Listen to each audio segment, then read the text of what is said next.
Subscribe பண்ணாதவங்க subscribe பண்ணிடுங்க. அப்படியே பக்கத்துக்கு பெல் ஐக்கானை கிளிக் பண்ணி ஆள் கொடுத்துருங்க. ஹாய் இன்றைக்கி நம்ம பார்க்கக்கூடிய பகுதி ராமநாதபுரம் அரண்மனை பகுதி தான். இதை ராமலிங்க விலாஸ் அப்படின்னு சொல்லுவாங்க. ஆரம்பகட்ட காலங்களில் இருந்த அரண்மனை பகுதிகளில் ஆங்கிலேயர்களுடைய ஆதிக்கத்தில் அது இடிபட்டு எஞ்சி இருக்கக்கூடிய பகுதி தான் இந்த ராமலிங்க விலாஸ். இந்த ராமலிங்க விலாஸ் பகுதியில் ஆரம்பகட்ட காலங்களில் பெரிய ஒரு அமைப்பாக இருந்தது. ஆனால் நாள் போக்கில் பார்த்திங்கன்னா மணல்கள் மூடி 16 படிகளில் இருந்த இந்த பகுதி 9 படிகளாக தற்போது காட்சியளிக்கக்கூடியதாக இருக்குது. வாங்க வீடியோவை உள்ளே போய் பார்க்கலாம் எப்படி இருக்குது அப்படிங்கிறத. அரண்மனை பகுதியில் உள்ள நம்ம நுழைந்தவுடனே தொல்லியல் துறையை சார்ந்து ஒரு போர்டு ஒன்று வச்சுருக்காங்க.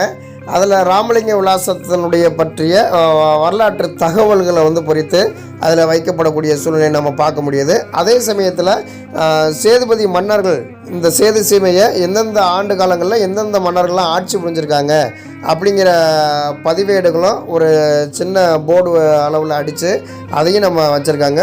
முகப்பிலே இது இருக்குது. அதுக்கப்புறம் நம்ம உள்ளே போய் பார்த்தோம் அப்படின்னா நம்ம நாயக்கர் மகால் இருக்குது பார்த்திங்களா. மதுரை நாயக்கர் மகாலை பார்க்கக்கூடிய ஒரு அழகை இந்த அரண்மனை நம்மளுக்கு கொடுக்கும். ஏன்னா அங்கே இருக்கக்கூடிய இந்த தூண்களுடைய வேலைப்பாடுகள் எல்லாமே இங்கே அப்படியே வரிசையாக இருக்கக்கூடிய ஒரு அமைப்பு தான் நம்மளுக்கு தெரியும். கண்டிப்பாக இந்த தூண்களை நம்ம பார்க்கும்போது மதுரை நாயக்கர் மகாலினுடைய தூண்களை ஒட்டியிருக்கக்கூடியதாகவும் அதை ஞாபகப்படுத்தக்கூடிய வகையிலையும் இருக்குது. அதுக்கப்புறம் அப்படியே நம்ம உள்ளே போனோம் அப்படின்னா இந்த சுவர்கள் அனைத்துமே ஓவியங்கள் தீட்டப்படக்கூடியதாக இருக்கும். ஃபுல்லாகவே நீங்கள் பார்த்தீங்கன்னா தெரியும், ரொம்ப பிரமிப்பாக இருக்கும். இந்த சுவர்களில் கூரையிலையும் பார்த்தீங்கன்னா நிறைய ஓவியங்கள் வரையப்பட்டிருக்கு. இந்த ஓவியங்கள் 1713 1725 வரை ஆண்ட முத்து விஜய ரங்கநாத சேதுபதியின் ஆட்சியில் வரையப்பட்டிருக்கலாம் அப்படிங்கிறது தான் கருதப்படக்கூடியதாக இருக்குது. இந்த சுவரில் வரையப்பட்டிருக்க ஓவியத்தை பார்த்திங்க அப்படின்னா சேதுபதியினுடைய அகவாழ்வு ஓவியங்கள், புறவாழ்வு ஓவியங்கள், இறையியல் ஓவியங்கள் என பகுக்கப்பட்டிருக்கு. இந்த ஓவியங்களில் முகலாய ஓவியங்களும் நாயக்கர் ஓவியங்களும் காணப்படக்கூடியதை நம்ம பார்க்க முடியுது. ஆடை அணிகலன்களும் ஒப்பனைகளும் இதில் முதன்மையாக காணப்படக்கூடியதாக இருக்குது. இவை தமிழர் பண்பாட்டில் அயலாரினுடைய பண்பாடு படையெடுப்பின் தாக்கத்தையும் பேசுவதாக இது போன்ற ஓவியங்கள் நம்மளுக்கு அமையப்பட்டிருக்கதா இருக்குது. இப்போ நம்ம போயிட்டுருக்க இந்த பகுதி தென்மேற்கு மூலை முன்மண்டபத்தினுடைய தென்மேற்கு மூலைக்கு போயிட்டுருக்கோம். இங்கே தான் இந்த சேதுபதி மன்னர்களுடைய திருமுழுக்கு செய்யக்கூடிய அந்த மேடை இதுதான். மணிமுகேஸ்வரம் மேடை மணிமுகடம் இந்த கல் பகுதி இருக்கிறாங்க. இதில் வச்சுன்னா மணிமுகேஸ்வரம் அப்படிங்கிற ஒரு பகுதியாக இருக்கும். அதெல்லாம் நம்மளுக்கு கொடுத்துருக்காங்க. இப்போ இந்த பகுதி மேலே மண்முடி சூடக்கூடிய பகுதி தான் இது. அப்படியே நம்ம உள்ளே போவோம். முதல்ல இந்த அரண்மனை எந்த மாதிரி ஒரு அமைப்பில் கட்டியிருக்காங்க அப்படிங்கிறத நம்ம தெரிஞ்சுக்கணும். இந்த அரண்மனை மேற்காக 153 அடி நீளமும் வடக்கு தெற்காக 65 அடி அகலமும் கொண்டதாக இருக்குது. 12 அடி உயரமும் செவ்வக மேடையினுடைய இந்த கருங்கல் சுவர் இதெல்லாம் நம்ம உள்ளே போய் பார்க்க போகிறோம். இந்த கருங்கல் சுதை இதெல்லாம் அமைச்சிருக்காங்க. 14 அடி உயரம் கொண்டதாக இந்த மண்டபம் இருக்குது. இதில் நம்ம இப்போ நின்றுட்டு இருக்க இந்த பகுதி மகா மண்டபம் அப்படின்னு சொல்லுவாங்க. இதுக்கப்புறம் அந்த ஸ்டெப்ஸ் ஏறி மேலே போவோம். அது முன் மண்டபமும் அந்த முன் மண்டபத்துக்கு உள்ள அக மண்டபம் அப்படின்னு சொல்லுவோம். அதுக்குள்ளே நம்ம உள்ள மாடியில் ஏறி பார்த்தோம்னா அங்கே ஃபஸ்ட் ஃப்ளோரு, அதுக்கப்புறம் மேலே இருந்து பார்க்கக்கூடிய அந்த நிகழ்வுகள்லாம் நம்ம பார்க்கலாம். ஆங்கிலேயர்களால் 1803 4 வரைக்கும் பார்த்தீங்க அப்படின்னா எல்லா கோட்டைகளையும் அழிக்க சொன்னதுக்கப்புறமா மிச்சம் இருக்கக்கூடிய இந்த பகுதிகளை நம்ம பார்த்துட்டு இருக்கோம். நிறைய இந்த நம்ம ராமநாதபுரம் சமூகமாக இருக்கக்கூடிய கோட்டைகள் நிறைய அழிக்கப்பட்டிருக்கு. அப்படி இருந்தும் வரலாற்றுகளை தாண்டி வரலாற்று சூழல்களை தாண்டி இருக்கக்கூடிய கோட்டைகளில் மிச்சம் இருக்க கோட்டைகள் தான் இந்த அரண்மனை பகுதியில் இருக்கக்கூடிய ராமலிங்க விலாஸ் அப்படிங்கிற பகுதி. அதுக்குள்ளே தான் பார்த்துட்ருக்கோம். இப்போ முன் மண்டபத்தில் நிற்கிறோம். இப்போ மகா மண்டபத்தை பார்த்துட்ருக்கோம். அதுக்கடுத்து அக மண்டபத்துக்கு நம்ம உள்ளே போக போகிறோம்.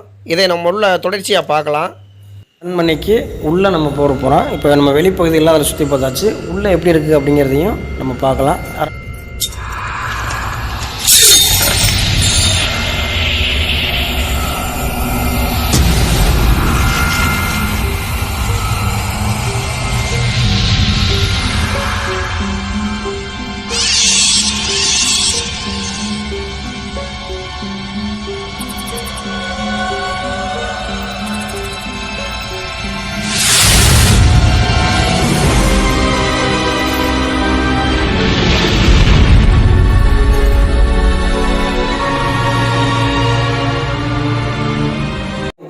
இருட்டடைஞ்ச பகுதி மாதிரி தான் இருக்குது. உள்ளே சுரங்கம் ஒன்று இருக்குது.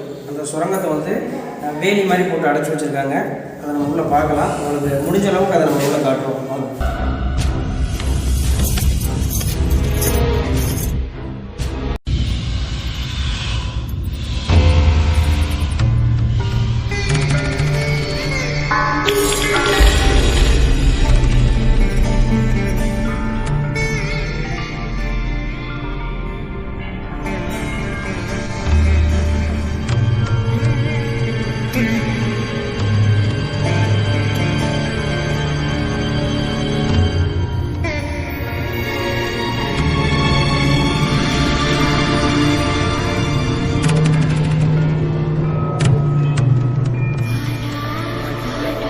மேற்கு பக்கமாக பார்த்தீங்கன்னா ஒரு சுரங்கம் அமைச்சிருக்காங்க. அதை நம்ம பார்த்தோம். சுரங்கத்தில் வந்து கேட்டு போட்டிருக்கிறதுனால நம்ம உள்ளே போக முடியல. ஆனால் நேராக ஸ்டெப்ஸுக்கு கீழே வந்து ரைட் சைட்லேயும் லெஃப்ட் சைட்லேயும் மூவிங் இருக்குது. ஸோ இங்கேருந்து போகக்கூடிய இந்த அரண்மனைகள் வந்து பார்த்திங்க அப்படின்னா நம்ம ராமநாதபுரம் மாவட்டத்தினுடைய பல பகுதிகளுக்கு போகிறதா வந்து சொல்கிறாங்க. இங்கேருந்து உத்தரகோசம் அங்கேக்கும், இங்கேருந்து ராமேஸ்வரத்துக்கும், அதாவது ஆர்எஸ் மங்கலம் அருகில் இருக்கக்கூடிய இந்த செங்கமடை கோட்டைக்கும், இந்த மாதிரி பகுதிகளுக்கெல்லாம் இங்கேருந்து சுரங்கங்கள் போகிறதா வந்து நம்பப்படுது, சொல்லப்படுது. அரண்மனை பகுதியிலேருந்து மேலே வந்து ஸ்டெப்ஸ் கொடுத்துருக்காங்க. மாடியில் மேலே எப்படி இருக்குது அப்படிங்கிறதையும் நம்ம பார்க்கலாம்.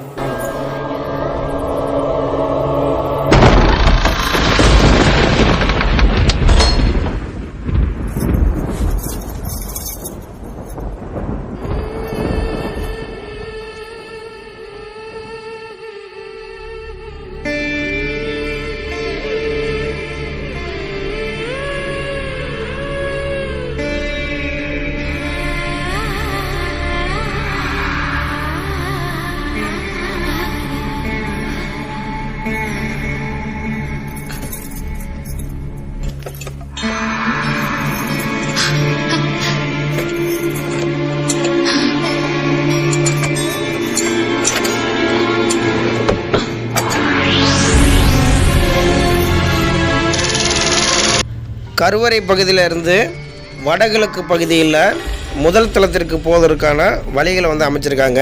அந்த படிக்கட்டுகளில் ஏறி வந்து மேலே பார்த்தோம் அப்படின்னா இந்த மாதிரி கருங்கற்கள் 12 கருங்கற்களை கொண்ட தூண்களை வந்து அமைச்சிருக்காங்க.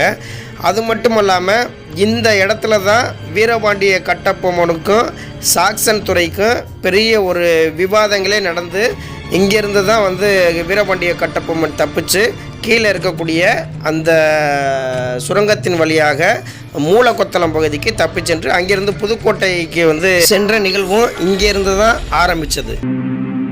என்னங்க, காணொலியை பார்த்துட்டிங்களா? இந்த அரண்மனை எவ்வளவு சிறப்பு மிக்க ஒரு அரண்மனையாகவும் நாம் நின்றுட்டுருக்க இந்த பகுதி எவ்வளோ ஒரு வரலாற்று சிறப்பு மிக்க ஒரு பகுதியாகவும் இருக்குது அப்படிங்கிறது உங்களுக்கு இதிலிருந்து புலப்படும்னு நினைக்கிறேன்.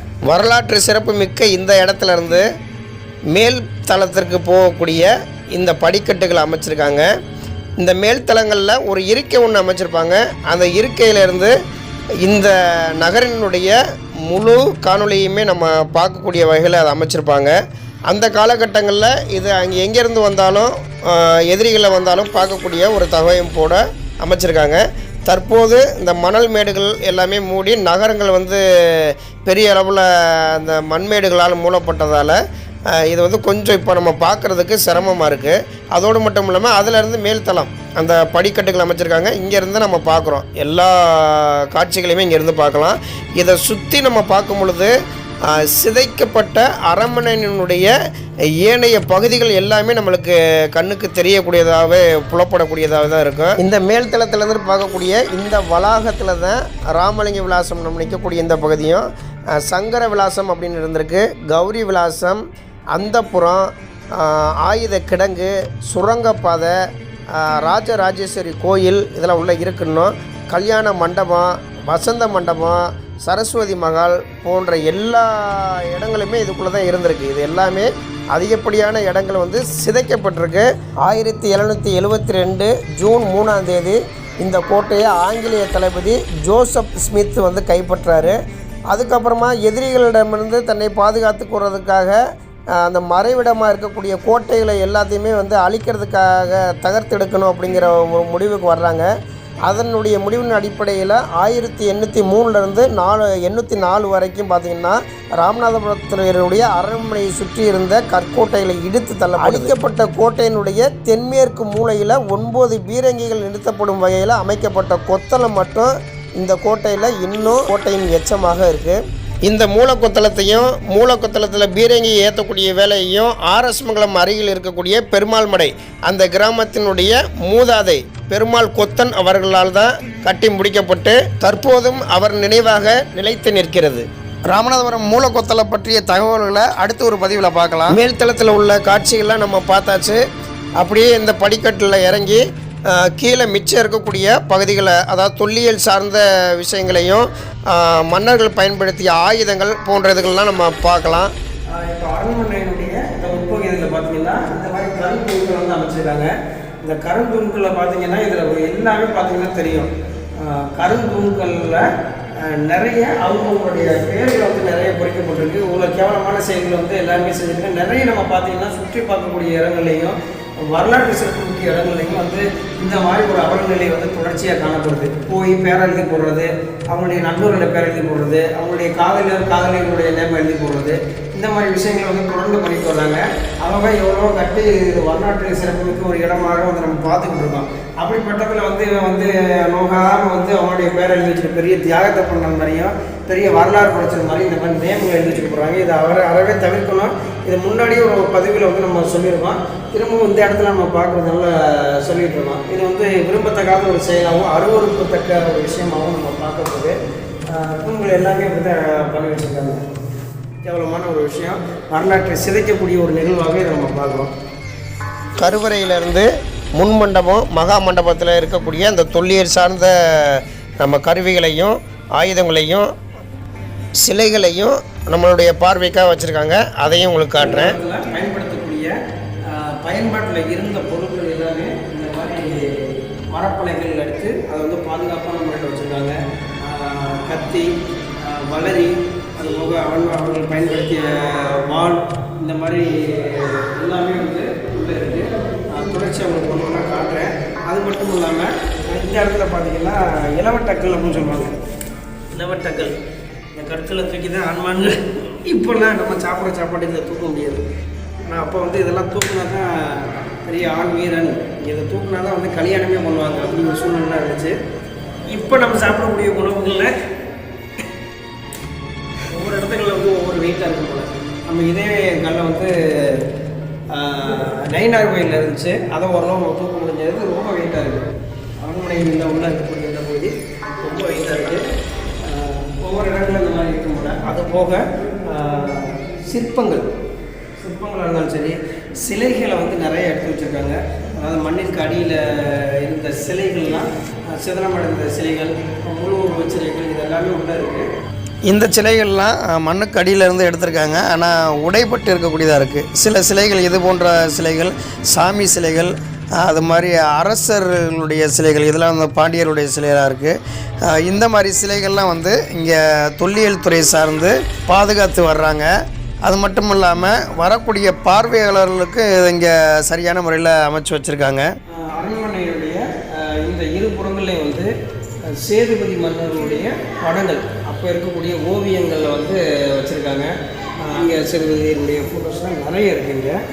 ஃபோட்டோன்னு சொல்ல முடியும், இது வந்து ஓவியங்கள். அதாவது அந்த காலத்தில் தீட்டப்பட்ட ஓவியங்கள் வந்து இங்கே நிறைய வந்து வச்சுருக்காங்க.